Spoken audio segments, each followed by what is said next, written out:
Wall Street Journal reporting today what FAA drone rules might look like once they are officially proposed. The report says operators will have to have a license.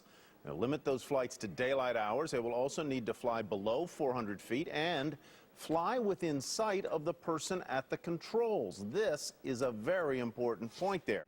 Missy Cummins is a professor at Duke University and the director of the Humans and Automation Laboratory at MIT, also a former naval aviator. And Robert Mark is a commercial pilot and the publisher of JetWine.com. Folks, welcome. Missy, let me start with you. These proposed regulations, as we outlined them, sound like they would all but prohibit, I should say, a company like Amazon from using drones to deliver goods to your door. Yes, that's correct. In fact, this early announcement really doesn't change the game as to what the rules were, say, just a couple of weeks ago. And do you think that these rules are needed, rules this strict, or something a little more liberating?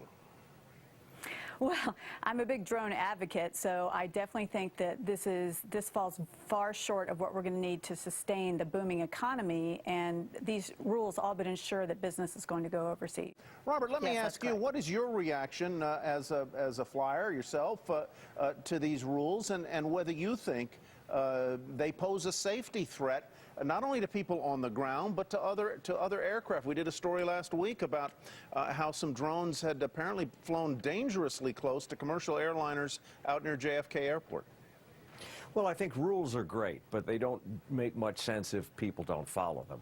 And of course, the one issue we're not hearing about at all from FAA or anybody within the drone industry is how do you intend to keep these things away from aircraft that have people in them, and they simply aren't talking about that. Well, if they were flying below 400 feet, that would avoid all but approach and takeoff, wouldn't it, Robert?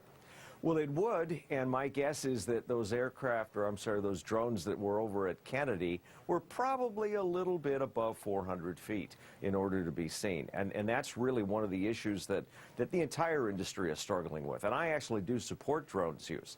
It's what are the operators going to do? How will they be trained? Will they understand where they fit in the airspace system so they realize they need to stay away from airplanes and airports? But of course, these machines are capable of flying much higher than 400 feet above the ground. Yeah. Do you see it as Missy does, that the biggest business or commercial application could well be in agriculture? Well, I think there are so many uses for these, mapping, and I mean, law enforcement certainly wants to look at them. Certainly the federal government is using them already. And again, we're talking here in these new rules about very, very small drones. But when you get drones that could weigh 20, 30, 40 pounds, if an airplane collides with one of those, it's going to be a really serious issue.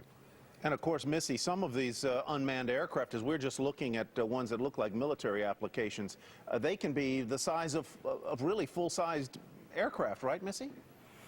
Well, that's the fact of the matter. If you've ever flown on an Airbus, you've flown on a drone. The technology on an Airbus is exactly the same technology that you'll find on any drone. And so I take umbrage with the fact that we should be separating airspace between unmanned and manned aircraft, because the future is one in which FedEx planes are completely automated and they are flying in the same commercial airspace as passenger aircraft who will very soon go to just one pilot. So I think that we need to be more progressive about the rule structure that we're putting in place and realize that we're only hurting this country by making sure that we cannot compete in the world marketplace. Alas, we're really out of time, but Robert, I saw your facial reaction there, and you just do not agree with Missy.